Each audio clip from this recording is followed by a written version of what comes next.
Don't forget to suck some titties. Leave a man to his devices, and you realize he is the device. Basically saying, when you give a man, or I guess a lady boy, when you let us relax and you let us get comfortable with stuff, we become the thing that we are trying to avoid. And that's kind of the irony. That's why I think that's a quote I made up, but it's actually pretty, I thought about it earlier, and it really sparked something in me. Because I was sitting here, and God, man, this chair, as nice as it is, with the angle and how low it is, like, I'm arching my back over, bro. Like, I'm going to have scoliosis by the end of the week. Like, it's pretty scurvy.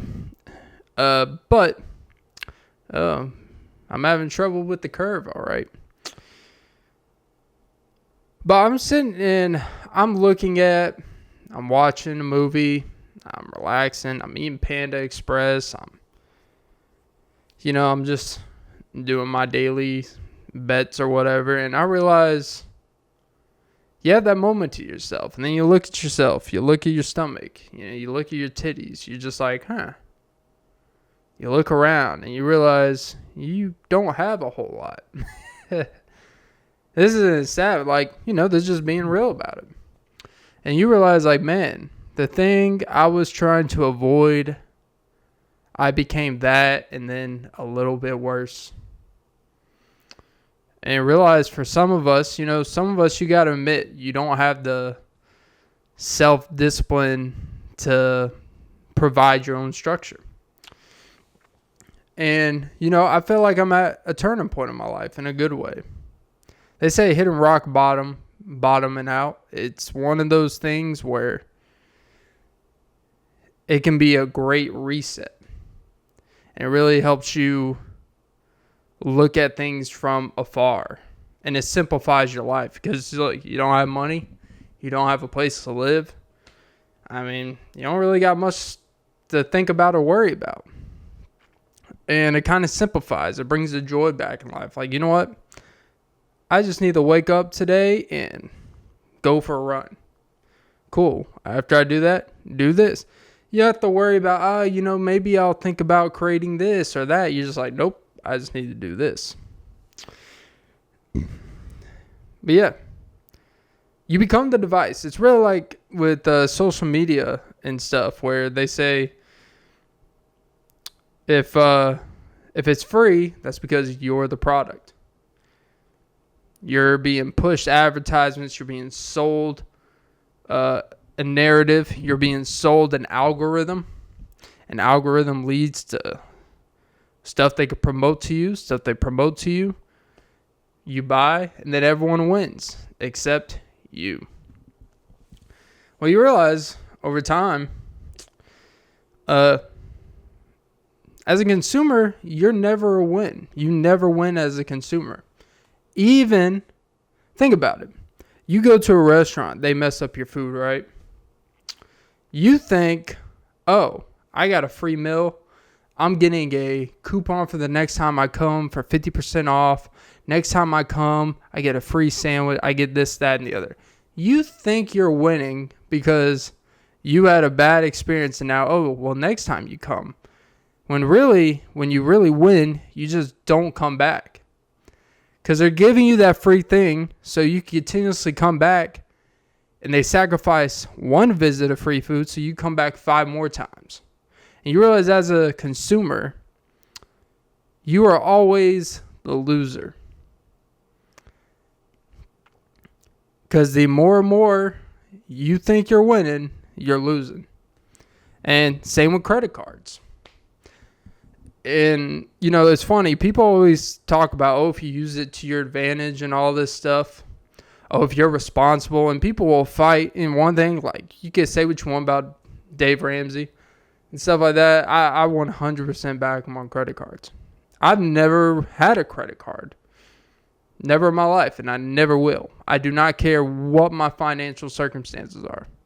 Because it does not, credit cards does not make you more money, does not make you more rich. So what's the point of it? Exactly. You don't get rich using credit cards. And that's not the point of it, but people will push to you and use it. Oh, if you have a plan, you pay this off, you get 2% back. That 2% shit, I've gone over this, where you get these flyer miles, you get 2% cash back on every purchase and all this stuff. I mean, the studies show when we use plastic for money, when you don't use cash, you spend approximately, I think, 18 to 23% more on a yearly basis. When you go to the grocery store, you spend 20 to 25% more. And guess what? Whether you use a debit card or a credit card, it's still real money. Someone's got to pay it. And that's really why these things were made, for us to spend more. And I don't want to get into a consumerist environment. That's not really the whole point why I started. The whole point is we become a device. We are the product. This is not some intergovernmental rant about the system and stuff like that. Just really think about it. That's all I'm saying. Yeah. So, yeah. Welcome to episode. I don't even know what episode this is, bro. I am doing so many fucking episodes this week because I feel like next month is going to be a crazy month. So I am racking up these episodes because I'm not sure how much longer I'm going to have to do these. But yeah. Don't forget to like, follow, comment, subscribe, and the notification bell, most part, ladies and gentlemen. Don't forget to suck some titties. Yeah. Today's drink, C4 Sour Gummy Bear. Yeah.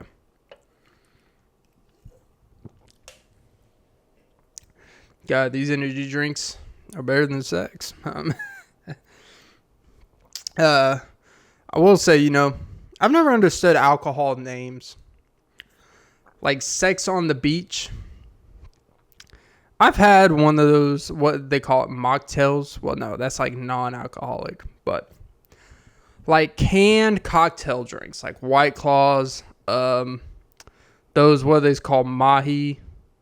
Those club seltzer alcoholic drinks. Those things are disgusting as fuck. One time I went on a trip with a lady to a cabin in the woods. And then I couldn't know. I had cabin fever. She had jungle fever. That made no sense. But I got these, we went there and we had, we went to the liquor store, got some stuff, and I got these, I wanted a break. I went through a phase of pretty heavy drinking, and then I would drink the hard shit, whiskey and stuff like that. So let's just get some that the frat bros would drink in excess. I do not, I don't mind having a beer, like a Corona or Bud Light lime, type of lime, or Land Shark lager type of stuff, but I've never been drunk off beer before. I don't get the appeal of having to drink so much to feel something. And then you're just bloated as fuck. If I'm going to drink something, I'm just going to get to the fucking point, Stick it in, girl. Ugh, that sounds sus. But you get what I'm saying. Suck my dirty toes. I want the type of drink to where when a lady drinks it, the stuff she says she would never do, next thing you know, woo woo. And I'm drinking a yoo-hoo saying, you the best. You the fucking best. Don't leave me. But no, those they call Sex on the Beach drinks, those tropical nasty seltzers, and you drink so much, bro. I drink half a pack of it one day. And I didn't even get hungover or drunk. I just threw the fuck up. some of these things are absolutely atrocious for the body. Yeah, good times. I don't know what the whole point of that was. It's weird. I haven't drinking alcohol in quite some time, which I think is a good sign, Typically, the more broke you are, the more you resort to vices. And my vices have changed over time. I think as a man, it's really, from the outside point of view, I think only men understand that vices are kind of necessary to really be able to potentially accomplish things, right? Because there's a lot of stress that comes with being a man in this world, just being a human, to be honest. But it's funny, people just want the opposite sex for the most part, or well-formed guys that complain about women and stuff like that. They always say, you guys date these men with gambling addictions, sex addictions, no self-control and all this stuff. And those are the same guys. They don't have the self-control. No one really has the self-control they say they do. And if they have that crazy amount of self-control, most people are not going to want to be with them. Because there is kind of a reckless, risk-taking nature that comes with things. I'm not saying drinking alcohol, and I'm not saying gambling is risky. Because for the most part, it's pretty stupid. But really, and you go through history, every billionaire successful that everyone says that's like the standard of what you want. People that do the cool careers, people that are philosophers over time, people who are artists, painters in history, they're risk takers, right? It's not about, doing the coolest thing per se, but if you want to do something different, you may have to be deemed in a negative perception for a while to be deemed a positive type of thing. Because you already have the experience to do X, Y, and Z if need be. But you got to reset yourself. But the point I'm trying to make here is I really think vices are kind of a necessary evil for men. There's a minimum level of anger that a man needs to be able to be able to access that aggressive side to defend his family. It's not about having anger issues. You need to have self-control. But once in a while, if a guy gets angry, yells, loses his shit, yells at his partner or something like that, they have an argument, does that make him a verbally abusive person? I mean, depends on what they say. But for the most part, if they have a 10, 12-year track history of not being an abusive person, and they have one night where they just say, fuck it, I'm tired of this shit, blah, blah, blah. They leave the house, and then after a couple hours, they come back and, whatever. There's kind of a necessary evil to that stuff. There's a necessary evil to be able to be like, you know what? I trust this trade. I trust this trade so much. I'm going heavy on this. You may lose it. There is a level of, hey, I want to get us in a better position. Like if a guy's trying to progress his financial situation, but he's understanding of how perception from a resume standpoint, his professionalism, his career aspirations from the outside, in terms of society and jobs and stuff like that, the resume on paper is not going to entice people. But he knows the things he's capable of. And he's going for something that requires maybe time to build, a self-discipline, but something he's passionate about or whatever that may be. There's a risk aspect to that. And a lot of women, they love that. They love the uncertainty. Until it becomes very certain that it's not happening. Everyone loves uncertainty. Everyone loves the fun. Until it's like, I don't think this is happening for you. But blind self-belief is just something you got to have as a man. and as a human being, as a person. It's not just men exclusive, but you get what I'm saying here. There's sometimes, in my recent experience and just my experiences in life, I do believe that you just have to be comfortable with the fact that it may not happen in the timeline you want, but that's okay.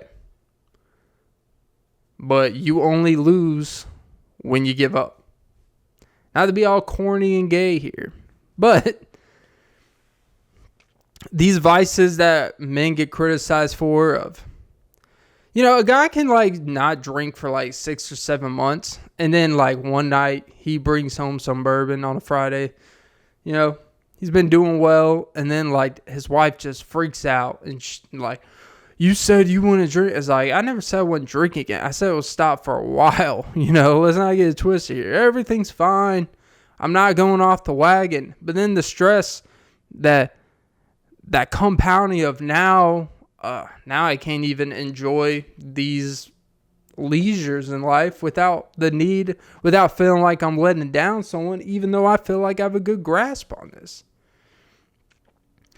And I think that's where I don't really think for most people, let's say you have a drinking problem. For most people, I think the worst thing you could do is tell yourself you're never going to drink again. It's about over time having to understand and be in control of when you drink and the environments you put yourself in to protect yourself in those environments. That's the most important thing.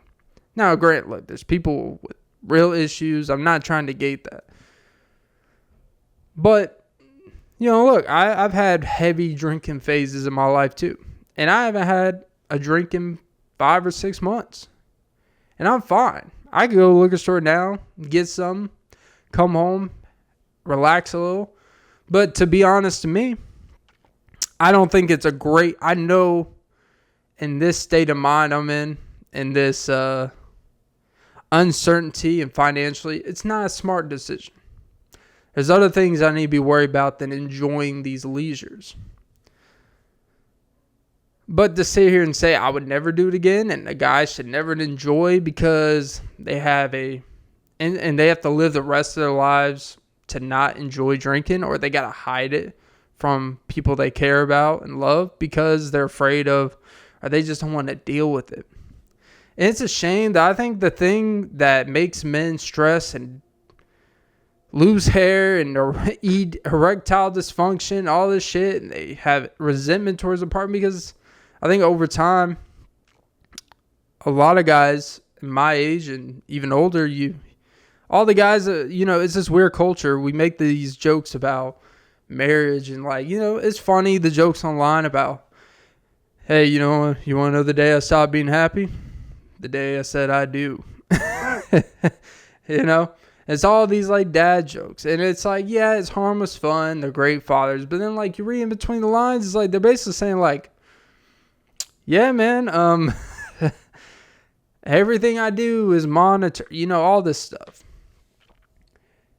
And for me, and I think a lot of guys my age, it's it's hard. You can't even enjoy certain things without being judged from the outside world. God forbid if you just say, a guy, not even me, right? Yeah, I do some sports game, and I would say it's not a problem, but I'm not going to say it's a great habit by any means. But someone could literally have $20 in their Prize Picks account. And then just for the NBA Finals, they want to do some crazy parlay and just have some fun with it. People are oh, you got a gambling issue. That's the start of a gambling. It's bruh, just let the kid fucking enjoy. And that's the thing. The more you tell someone what's wrong with it, that's when they're going to go off the wagon. Because they're going to push against society, And, it's just annoying to me. I'm not, I get the issues with gambling.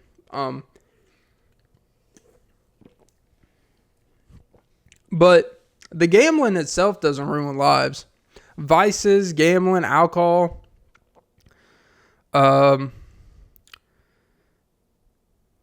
lack of lack of a bond with God, that's not the stuff that really makes you lose your sanity.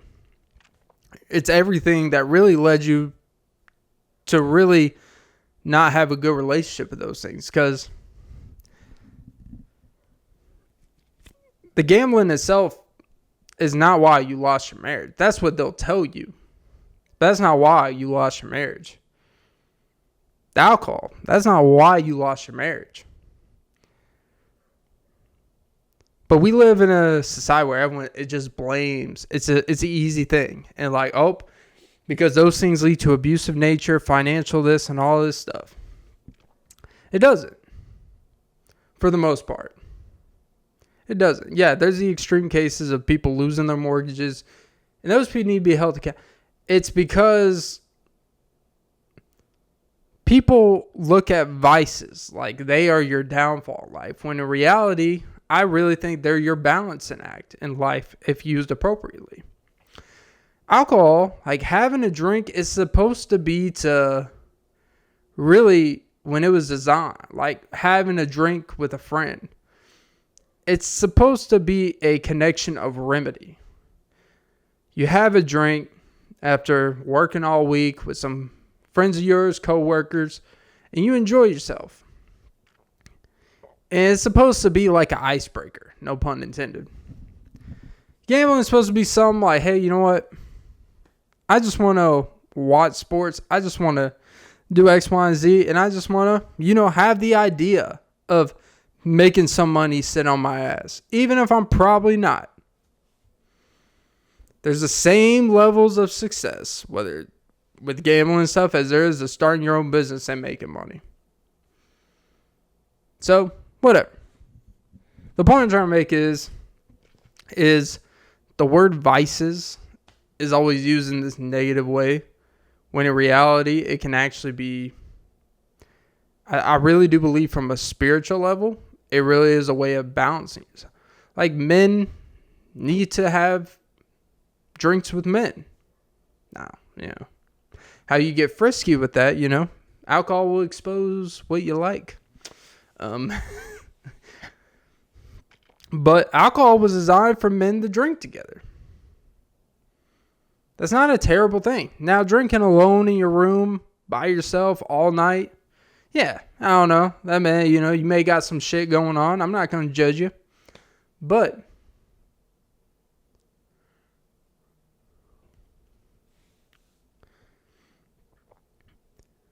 we have people online, right? And it's because they had an abusive father who was alcoholic. It's because they have alcoholism in their family. First of all, I don't care what people say. Alcoholism is not like a genetic thing. It's not. It's a choice. All alcoholism really is just, like, you don't become an alcoholic because your dad was alcoholic, right? Like, that's not how it works. You have a choice how you let alcohol control your life. Yeah, certain people react. Certain people recover better from hangovers than others. Some people could be functioning alcoholics. Some people have half a old fashioned, and all of a sudden, they think they're old fashioned. They forget they're an old fashioned gal. They're like, I'm hard to get. They have half of one, and they're like, oh, daddy.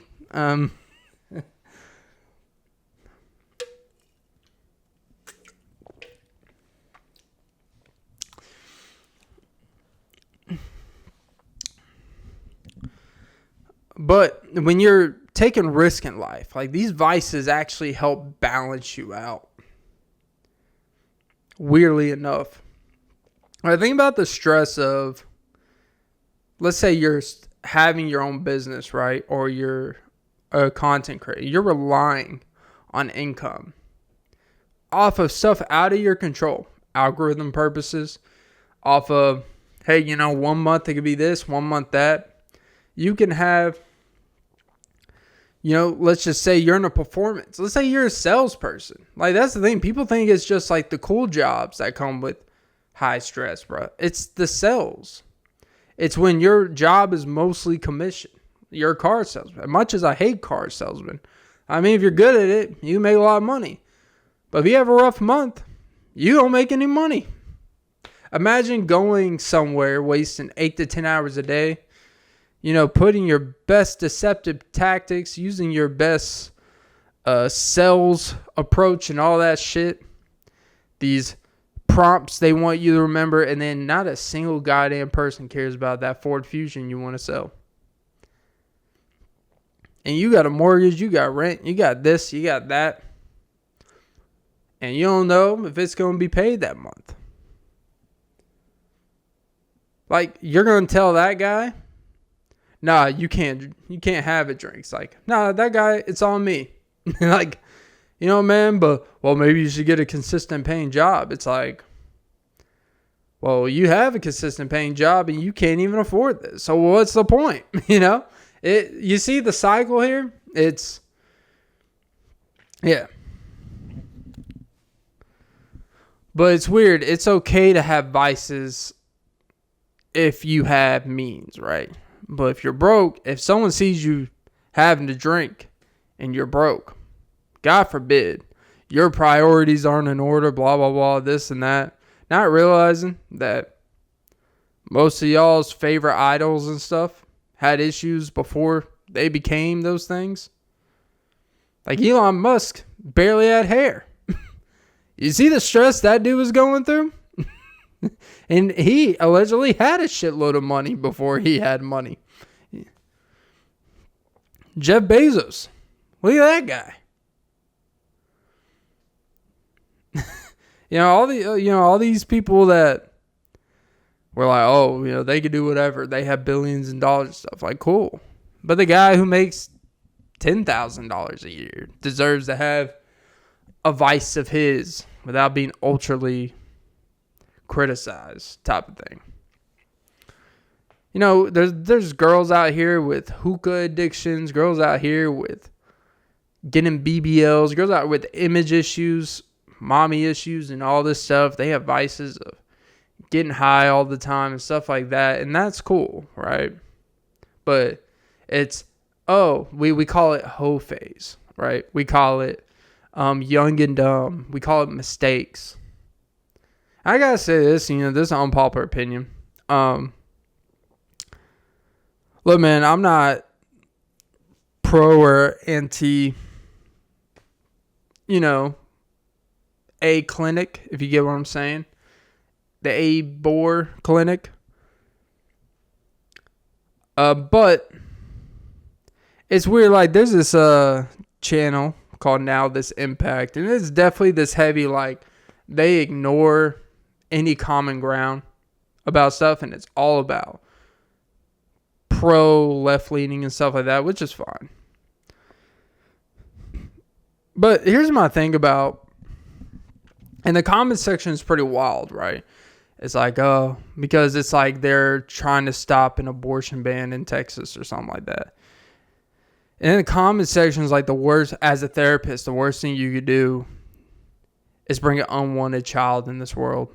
And it's like all these comments trying to rationalize, you don't want an unwanted child. You don't want parents that don't. It's like, okay, you're right. What we also got to ask is, you shouldn't have unwanted sex with someone you wouldn't want a child with. Am I crazy for saying that? Because they're grown. I'm gonna stay away from that. But that's the thing. We also gotta come to a point, whether you're pro it or not, there has to be an account. Like, you can't just be having unwanted children and get rid of them because it's not with a wanted person. Because maybe if people really have the standards they say they have, you should only have sex with people that, if something were to happen, whether you were prepared for it or not, you would be, at least at that point in time, wanting to have a child with that person. Most time, you'd be surprised. You talk to a lot of girls and guys, they would say, I would never want a child with this person. And then they do nothing to prevent it. You know, they don't absence. They don't even wear protection. They don't even say if they're taking something to prevent. You know, they don't even go through any preventive measures. And they're like, I don't want that shit. You know, it's like, oh, well, this would have been nice to know after you nutted in her 4 times in the past 2 days. You know? And that's crazy. There does come a point where we got to be like, hey, individuals got to start taking accountability for who they want to bring a child in the world with. Well, I'm not going to sit here and say like 18-year-old girl or something like that, or minors and stuff. But, you know, there comes a point where, hey, you can't just always, and then you can't just constantly get support from people.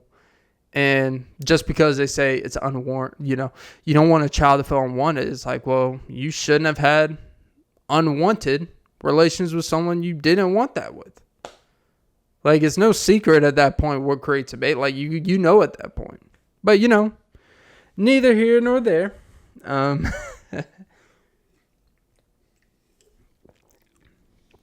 wanted the comments so bad when I saw it. Because the whole comment section was just about taking women's rights and stuff like that. And I think it's kind of like this reverse. It's this weird thing. Like, I think a lot of, this is going to be also an unpopular opinion. I think a lot of women think like it's really about control of their body. And also at the same time, you're really also giving an out to the guy partner who's always deemed to be a piece of shit. And why you don't want to bring a child in this world with it anyways. And it kind of gives it out to them, too. It gives it out to everyone to ignore what actually caused this situation. And that's what we got to start like actually taking accountability for. I'm not saying these things shouldn't be an option for people.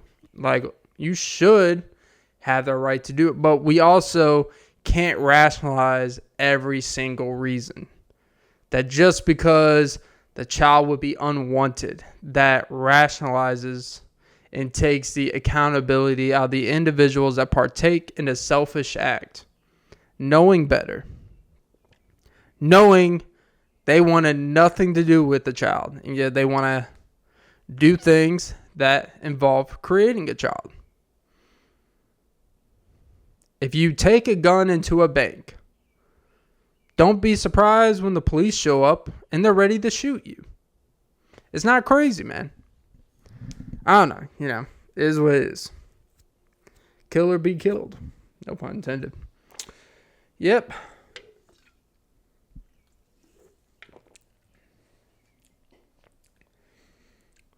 That'll get me banned off the tube.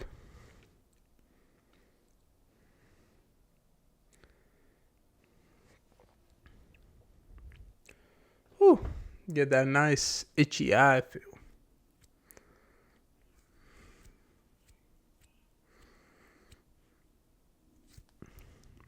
See, I just want to have a drink. You're the one that wants to kill the baby. All right, that was a bit too far. But no, it is odd how us men and women, like, we rationalize our phases. It's young and dumb. It's, you know, I was going through a depressed time. Someone broke up with me, so I did X, Y, and Z. You know, we rationalize a lot of behavior, per se. So, I don't know, you know, I just, I don't know, maybe I'm becoming an old fuck where I'm just like, you know what, I don't care to hear it. I'm tired of it, you know.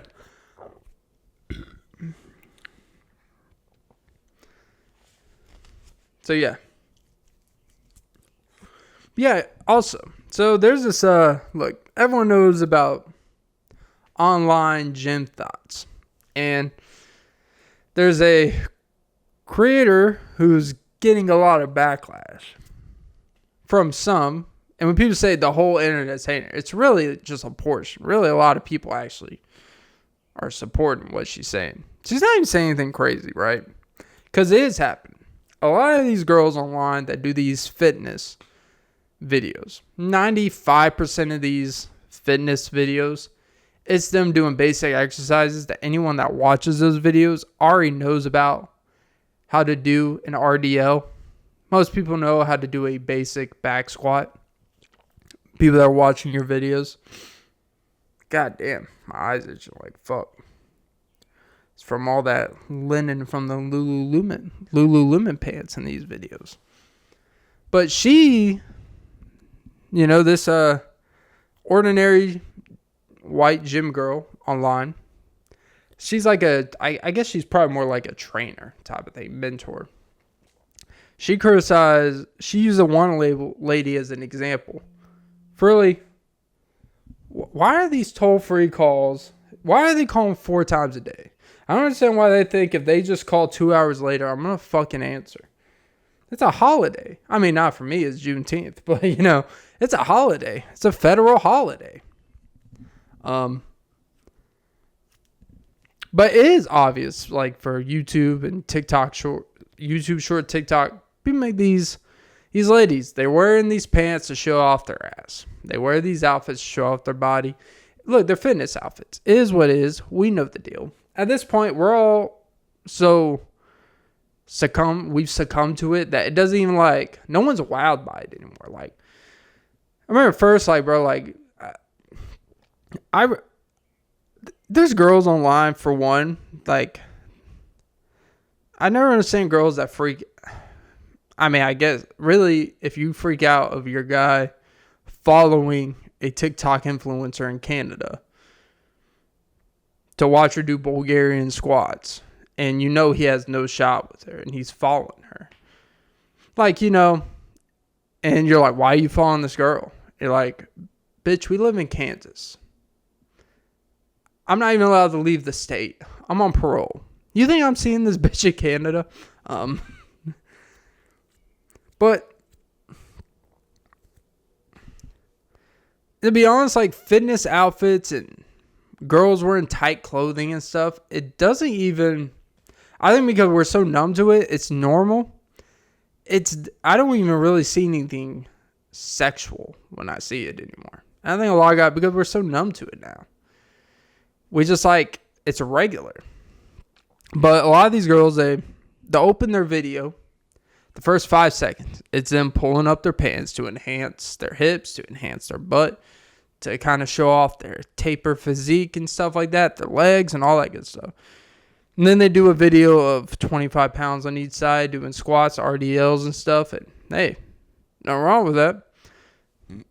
But the exercise, the angles and everything, it is designed strictly for sex appeal. And everyone knows it. And look, I get you got to do stuff for the algorithm. You got to do stuff to capture people's attention. And that's fine. And that's their hyper defense. Why are you hating and stuff? It's they're not, people aren't really hating. But let's just call it what it is. What you're trying to masquerade it calling fitness, it's really just glorified nude modeling without the nudity per se. Well, some of these girls is basically nudity. And that's the thing, right? In 2 years, a lot of these girls and a lot of these fitness people that they're going to be doing stuff that has nothing to do with it and parlay into something else. And that's fine. But the backlash that this girl was getting because she's just saying hey, this isn't really fitness. This is just your angle and everything about what you're doing. You're not highlighting the muscles you're stretching. You're not going down and explaining why. You're showing the same angles to show the peak crevice in the butt. You're trying to show your glutes. You're showing specific, you could be doing a shoulder exercise. And for some reason, you're highlighting the angles on your glutes. It's everything. And it's kind of a sad place that a lot of girls feel like that's what they have to do for attention. Because let's be honest, think about all the fitness women you follow on social media. How many of them wear regular shirt and just even some athletic pants all the time? Almost none.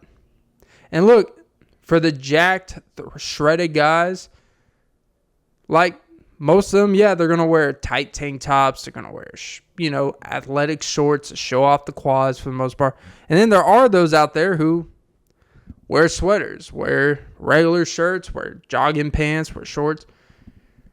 Because for guys, like when you're watching a guy work out, if you already know he has it, like you don't need to be highlighted every time. Like everyone knows.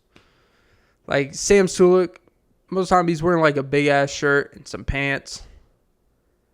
Now I think about it, I've almost never seen him wear regular gym shorts in the gym. It's kind of crazy. Except when he's like flexing when he's doing his posing. But that's because like with guys, like it really is more about the personality to watch the fitness influencer. Where a lot of these female influencers, they know for most of them, I'm not saying all, the personality isn't what gets you to come back and stay. They know what gets the attention. And even if it's the same video all the time, the content's the same or whatever, and I know I'm going to click this video.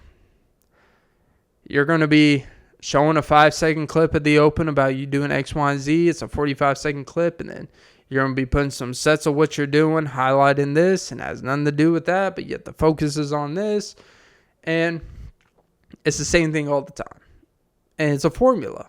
We have fallen for formula fitness.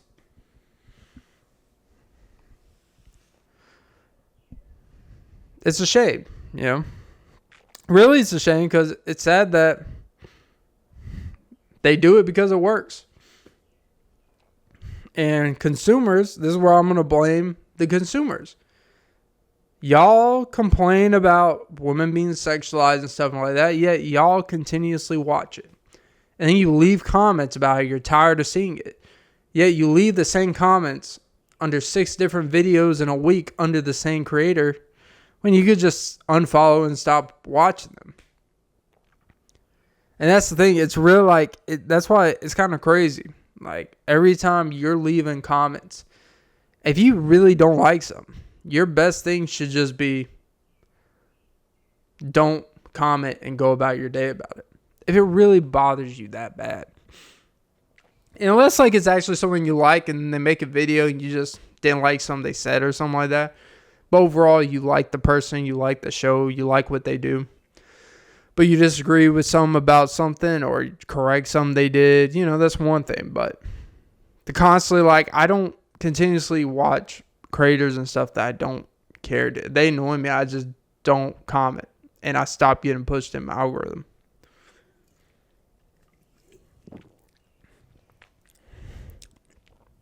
I'll tell you, as a consumer, one of the best things I love doing is when someone says, if you want to do XYZ, you need to watch this. Every time they say that. Next. I don't know why. They could be providing some great value information. And I'm just like, you know what? Anytime someone tells me, you need to watch this, I'm like, actually, I don't. And it turns me off. I'm kind of that. I don't like being told, I need to watch this. Or anytime they try to do that, fears, if you don't watch this, your life's going to go to ruins. And I'm like, already there. Next. And I understand trying to be like, hey, there's nothing wrong with being like, there's a way you got to say it. There's a way that instantly turns me off. And I think a lot of people and there's this guy, I want to shit on the guy, but it's this trainer guy. He means well, and I want to shit on the guy. But all the comments in every video, this dude is the definition. He goes to fast food places. It's all these food people, they go to the same places that we don't have. Where it's always In-N-Out. It's always Raising Cane's. Or they'll go to McDonald's once in a while. They'll go to KFC and Popeyes and stuff like that. He goes to healthier meals you could get at these places. So it's not a bad idea, right? And it's a way to budget friendly. You get healthy options. And he actually ends up spending a shitload of money to get way less food. And like he went to Raising Cane's. Now I don't have a Raising Cane's around, so I don't really know the prices and how their ordering stuff works. But people in the comments were just flaming this guy. He's like, this man literally paid $9 for one chicken tender and a piece of Wonder Bread. And in the whole I'm like, I know I just saw the same because he's like, instead of getting all the extra calories with the Raising Cane sauce and getting a 3-piece and all this stuff, it's like you literally paid the same for 2 less tenders and no fries. Like, yeah, but you save the calories. It's like, bro, if you're going to do all that, that's the thing with these people. Like, yeah, there are, like, I understand you're out. You know, it's okay to pay for the convenience, even if you're not getting full value once in a while. But like these hacks that these people do, you're going through more mental capacity to save a few hundred extra calories when, to be honest, eating that extra fry is not why you're obese or out of shape compared to being in shape. It's if you were to eat there every day, sure. But I'm not eating Raising Cane's every day. So when I go there, I'm not getting one fucking chicken tender and Wonder Bread for $9 fucking. At that point, if you're so health conscious about what you put in your body and stuff like that, just eat at home. I'm sorry. Like, and I'm not trying to be the, hey, if you're going to be difficult, if you're on a diet, just eat at home. But there's certain places, man,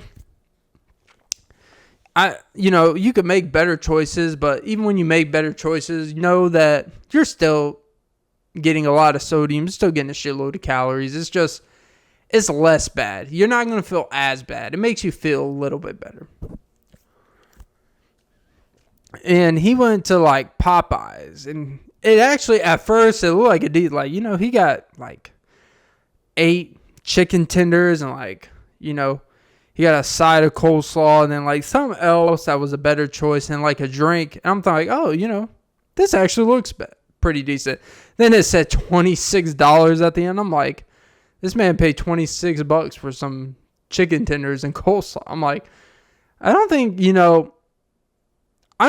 this guy really understands how people that are strapped, like on a budget, $26 at a fast food place for one person is pretty damn steep. And a lot of these content creators, like sometimes because they're making good money, and I love King Strats, but sometimes, he's just, $28, that ain't bad. And in the context of when you're eating out nowadays, for some things, $28 ain't that bad.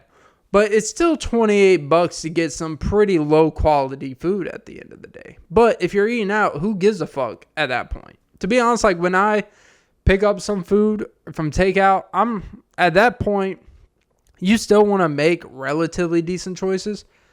But once you enter certain establishments, fuck your macros, fuck your micros, fuck your sodium levels, fuck your cholesterol. It doesn't mean pig out, but it means shut the fuck up. I'm not going to Panda Express to get some mixed greens, some teriyaki chicken without teriyaki sauce.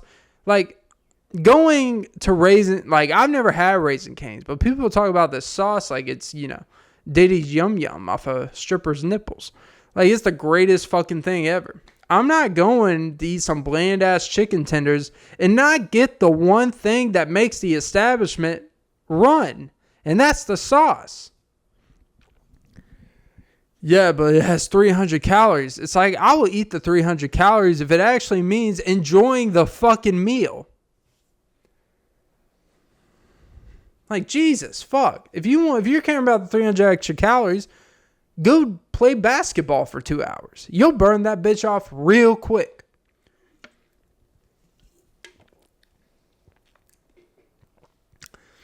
But it's also like these food creators, and I don't hate the guy, but he does come off as someone like, he seems like a guy who means well, and he's obsessed with like the calories aspect. But you gotta understand, when you're eating, it's not just about the calories. Like, people are going to eat out because it's just about convenience and a relatively decent experience. Like, I'm not trying to spend $20 to save 500 calories. I'm not doing it. Fuck off. You'd have been better off literally just paying the regular price for the 3 tenders and the fries and just get the 3 tenders and not eat the fucking fries. If that's what mattered to you so goddamn much. And sometimes these online food we watch them eat all this food. Like, they go to places every day and shit like. And we just become like so regular. Like, they're spending $40 here, $80 here. But you also got to think, they make so much money off of this stuff, and that's their cost expense. They could probably write off some of the food, but not all of it, for tax purposes or whatever, since there's video proof of them using it for whatever. But they're just doing I spent $60 for this, but this video is going to probably make a couple thousand. So it's a good profit scenario. And that's the thing that people got to realize, is we need to stop normalizing paying absurd prices for bullshit. And we have people like this. We have these obsession with people that they go to places, they go out to eat, they go to grocery stores, and their goal is to try to get one over. They always want to be that person that they want to beat the system. They want to find a loophole. They want to be someone that finds coupons and be realized, well, if I use this one coupon, actually, because due to the text, I actually really get 3 of these and stuff like that. They abuse the system. Like, this man went to Popeyes and asked if they had fucking lettuce. Like, the lady was like, lettuce? No. She literally said, no, we don't have lettuce. And he looked shocked. Like, no, you're at fucking Popeyes, bro. No one was like, hey, can I get some chicken with a side of lettuce? Like, no one fucking does that.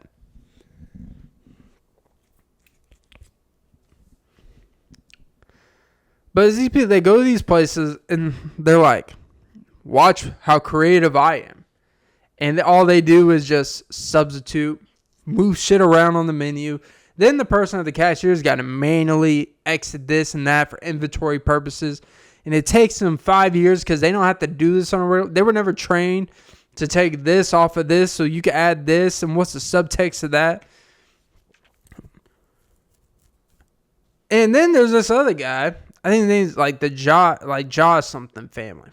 He's a grown man with kids and a wife. And his whole thing, he tries to feed his kids as little as possible. They go out, they literally went out to, what was it they went out to? They went out to some restaurant, some Mexican restaurant.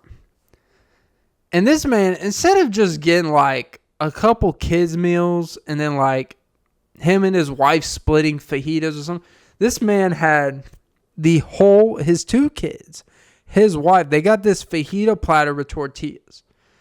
And it was not a big platter. Like, we're talking like, it was probably 18, and there was probably like 8 tortillas and like some bullshit veggies in there.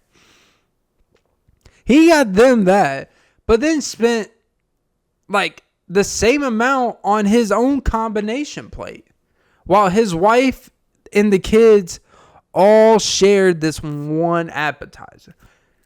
This man goes to Chick-fil-A. This one I remember so profoundly. He ordered like a crap load of chicken nuggets, and he got bread on the side, which is apparently like 20 cents or free or whatever. He got a shitload of like free sauces, and he literally put these chicken nuggets, he literally put like 4 chicken nuggets, 5 or 6 on a couple pieces of bread. Their kid put sauces on it, and like, see, we saved like $1.50 per sandwich. It's like, your kids are getting like 40% less chicken, and they're eating like pigeons. And then him and his wife over there are each getting fucking combo meals. it's like, I understand, like, you can't just, like, not feed yourself well as parents, but you don't just feed your kid pigeon's food when you're over here getting full combination meals. And people like this, they distorted the trying to get one, always trying to save money. You look at what they do, like, you went through all that trouble getting this side thing, that side thing, and you saved $6. And that $6 is not why you're going to make it to the next tax bracket or not. That's the thing. If it's not going to elevate you to the next tax bracket or even affect any bills you really pay, then it's not worth that trouble, and just eat the fuck at home. I don't know who needs to hear it. Just eat the fuck at home. It's okay to make customizations, substitutes, and shit like that, but like, Jesus fuck. Like, these people be doing the most for no fucking reason. And, you know, this is why there's some of these, like, smaller businesses. They serve it as is. No substitutions. You go to some of these, like, local barbecue places, like Jimmy's Truck Shop or whatever. They'll be like, yeah, no, everything comes as is. No substitutions. No taking stuff off. No putting stuff off. We have packets on the side if you want to add shit, but the sandwich comes as it comes. And people are, oh, well, I can't really eat cheese. And they're like, well, I guess you got to get something that doesn't have fucking cheese, don't you? Don't you, bitch?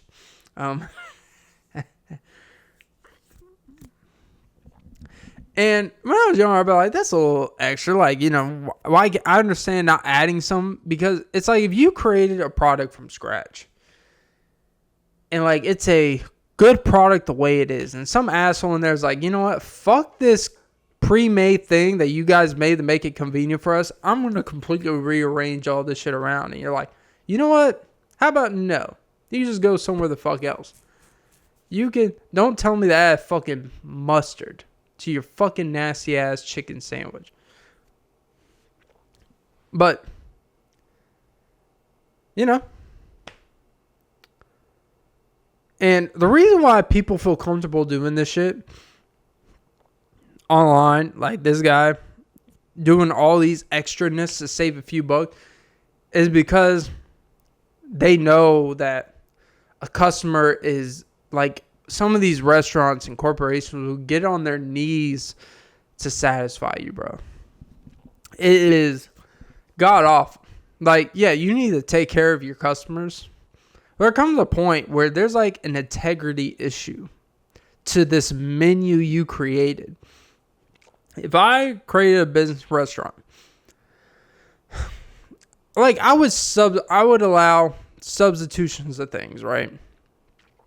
But if I had like a main, like let's say it was a burger place, and we just had this like number one burger, this special like made from scratch burger where it has like some cool, like this unique sauce we created. It's a unique burger. And then someone's like, hey, can I actually just substitute the jalapenos, the Monterey Jack cheese? Can I put Swiss and then put pickles? And can I actually add relish and take away, replace with spicy? And like, no, you know what? You just order one of the 18 other fucking burgers you could get here. How about that? Or what you can do is you can just go under the create your own burger area and actually just create your own burger from scratch. How about that?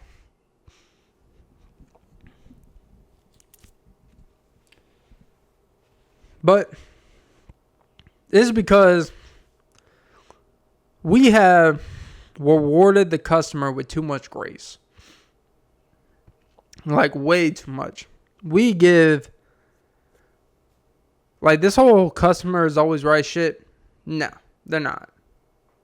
As one myself, I'm one of the most low maintenance customers ever. Believe it or not. Yeah, I was behind someone today. And I swear to God, the lady asked her. She asked her a simple question. The lady said, she asked, what would you like for your side? She said, rice. She's like, did you want fried rice or white rice? She said, rice.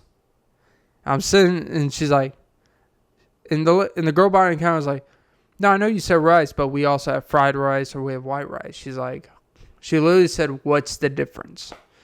And I'm like, "Oh my god. Oh my god." And she's like, she pointed at the fried rice, just that.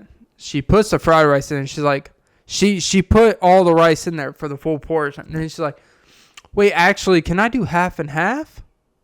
And she's like, "Yeah." And she's like, "Oh, well, yeah, just do half white rice or whatever." She's like, "Well, I can't really put it back because the food has already touched. If it was just the rice in there by itself, but she already put a side of some other chicken in there and already touched that and contaminated it." And she's like, "Oh, it's fine. Just put it." She literally said, "Just put the white rice over." So I can't give you double.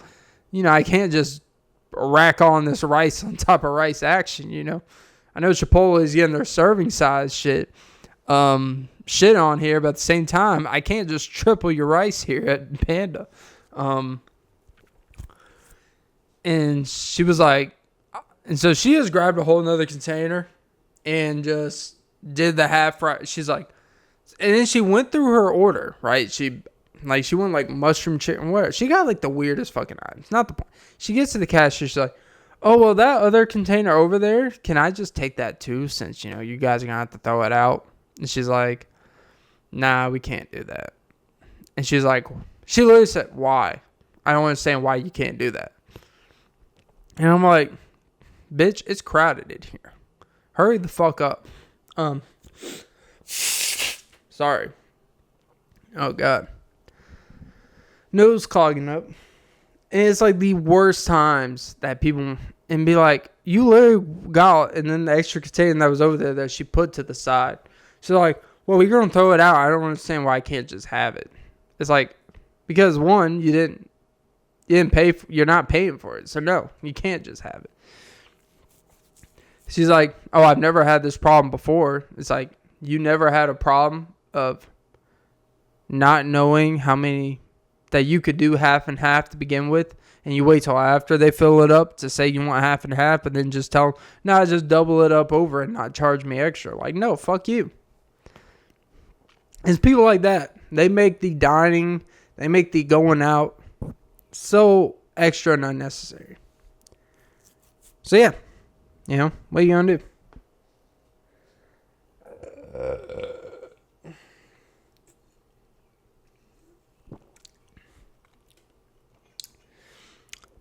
Big old titties, eh?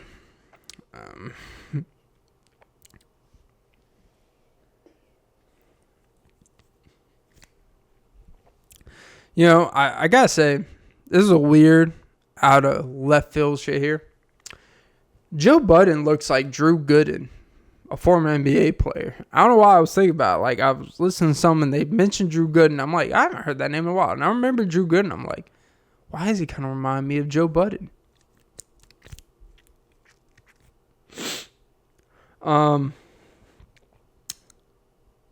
Yeah.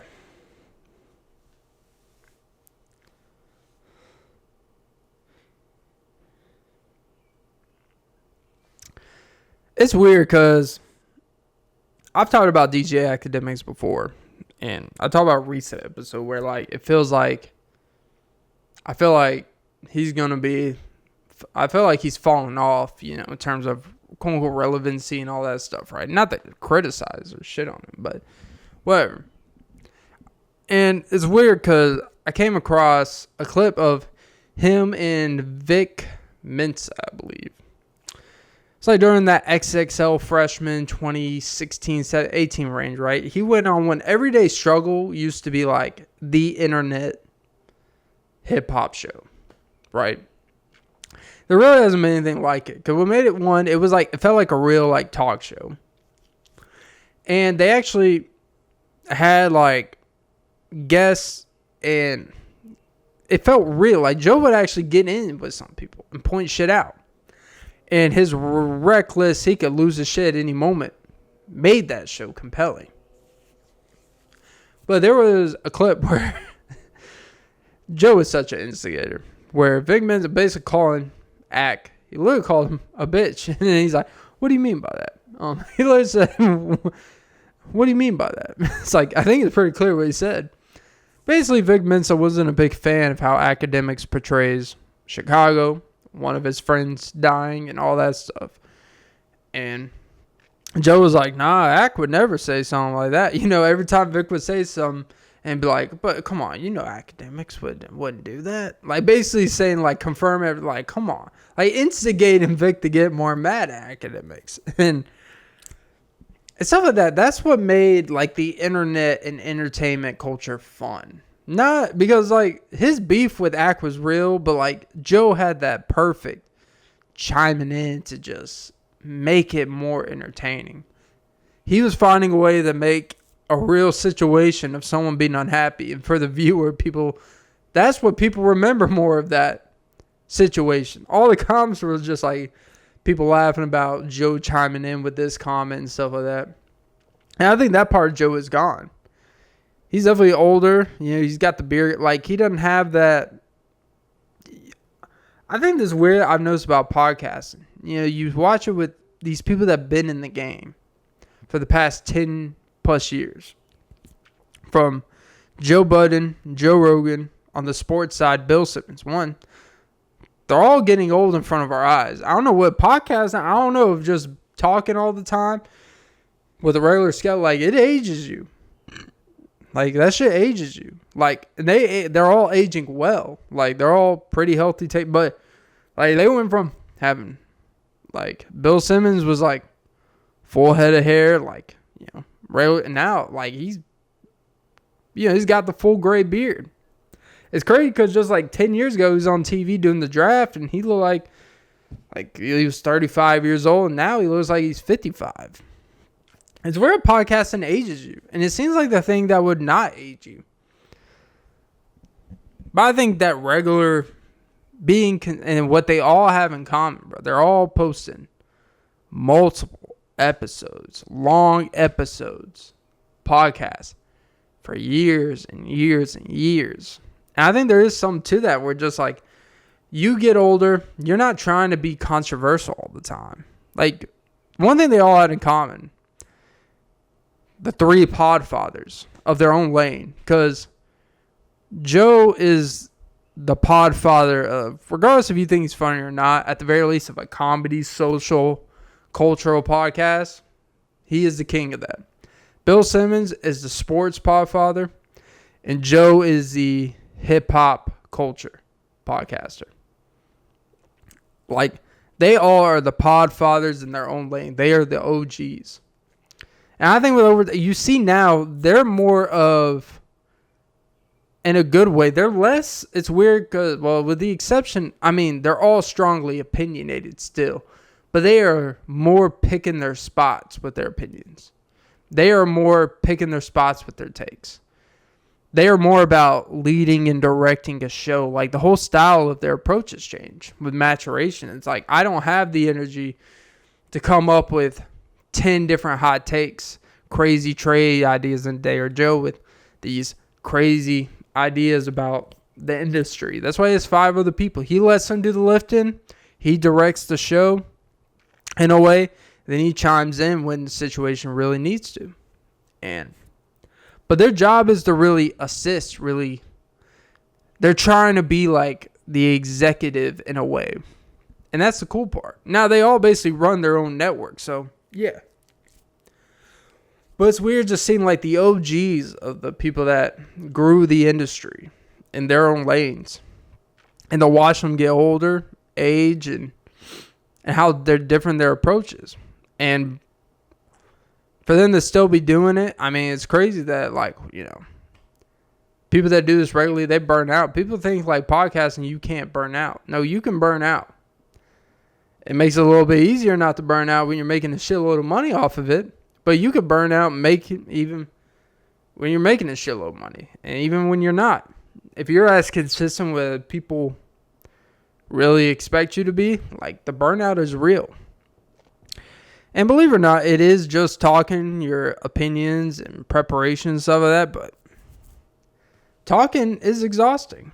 Giving your opinions for years and years is exhausting. And at a certain point, it's like you got to change your approach to make it sustainable, make it interesting to yourself over time. So, yeah. Yep. I think I'm going to end it there. So yeah, hope you guys enjoyed that episode. Like, follow, comment, subscribe, and notification bell most for ladies and gentlemen. Don't forget to suck some titties. Yeah. Have a great day, morning, night, evening. Meep, meep.